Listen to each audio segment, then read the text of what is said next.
નમસ્કાર મિત્રો, વાત છે 2020ના દશકની આસપાસની। એ દરમિયાન ઇન્ટરનેટનું ચલણ એ હદે વધી રહ્યું હતું કે લોકો વોટ્સએપ અને ફેસબુકમાં પોતાની તમામ માહિતી શેર કરતા હતા અને પોતાના અલગ અલગ વોટ્સએપ ગ્રુપો બનાવી અને અવારનવાર ચેટ કરતા હતા। આજે શું જમવાનું બનાવ્યું, ઘરમાં શું પ્રોગ્રામ કર્યો, ઘરમાં શું વાતચીત થઈ, વગેરે વગેરે વગેરે।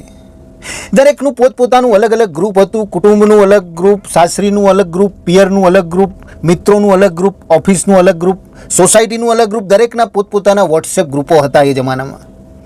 અને આ વાર્તા છે 2024ની આસપાસની કે ત્યાં એક દિવસ એક પુરુષના વોટ્સએપ ઉપર એક સ્ક્રીનશોટ આવે છે અને એ સ્ક્રીનશોટમાં પુરુષની પોતાની પત્નીના પિયરના વોટ્સએપ ગ્રુપનું એને સ્ક્રીનશોટ આવે છે અને એમાં એની પત્ની દ્વારા લખાયેલો એક મેસેજ કે આજે મારા પતિએ મારા ઉપર હાથ ચાલાકી કરવાનો પ્રયત્ન કર્યો, એટલે મને મારવાનો પ્રયત્ન કર્યો।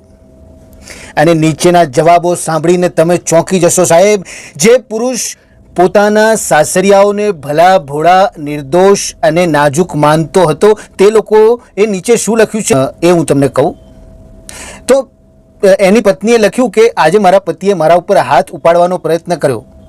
તો નીચે એના સાળાએ લખ્યું કે તું ચિંતા ના કરીશ દીદી, જો એણે હાથ ઉપાડ્યો તો હું એના ટાંટિયા ભાગી નાખીશ। નીચે એની મમ્મી એટલે એ પુરુષના સાસુએ લખ્યું કે હે ભગવાન, મેં મારી ફૂલ જેવી દીકરી કેવા કસાઈના હાથમાં સોંપી દીધી। નીચે એની બહેને લખ્યું એટલે એ પુરુષની સાળીએ કે દીદી તને તો લગ્ન પહેલાં આની બધી વાતો તું જાણતી હતી તો કેમ તે આની સાથે લગ્ન કર્યા, તે બહુ મોટી ભૂલ કરી નાખી દીદી। અને નીચે સૌથી નીચે એના સસરા એટલે પુરુષના સસરાએ નીચે લખ્યું કે તું ચિંતા ના કરતી, એવું કંઈ લાગે તો આવતી રહેજે, એને હું કોર્ટના ચક્કર કાપતો કરી નાખીશ। સાસરીવાળાનો એટલે કે એની વાઈફના પિયરિયાઓનું જે ગ્રુપ હતું એનો સ્ક્રીનશોટ એ પુરુષને મોકલ્યો કોણે? તો એ મોકલનાર હતી એના સાળાની વાઈફ।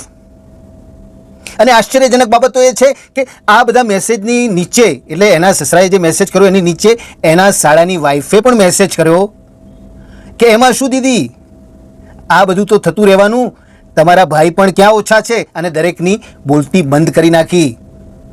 વહુએ આખા કુટુંબની બોલતી બંધ કરી નાખી આવો મેસેજ કરીને। પણ પછી જે પુરુષ ઉપર વોટ્સએપ ગ્રુપનું સ્ક્રીનશોટ આવ્યો હતો એ પુરુષ ગુસ્સામાં હલી ગયો। આ શું છે, એણે સીધું એ વોટ્સએપનું જે સ્ક્રીનશોટ આવ્યા હતા એ એણે મોકલ્યા સીધા એના સાળાને। અને સ્ક્રીનશોટ મોકલ્યા બાદ એના સાળાને ફોન કર્યો। એનો સાળો ડરતા ડરતા એણે ફોન ઉપાડ્યો, હલો જીજાજી બોલો શું થયું? ત્યારે એણે કીધું ઘર કા બેદી લંકા ઢાએ। તને ખબર છે કે આ સ્ક્રીનશોટ મારા સુધી કેવી રીતે પહોંચ્યા? તો કે ના જીજાજી, આ સ્ક્રીનશોટ મને તારી પત્નીએ મોકલ્યા છે। એ તો સારું છે કે હું તમને બધાને ઓળખું છું કે તમે કેટલા ભલાભાળા માણસ છો, નહીં તો આ વોટ્સએપના સ્ક્રીનશોટ બજારમાં ફરતા થઈ જાય તો તમારા કુટુંબની કેટલી બદનામી થાય। એટલે મહેરબાની કરીને તારી પત્નીને કાબૂમાં રાખ।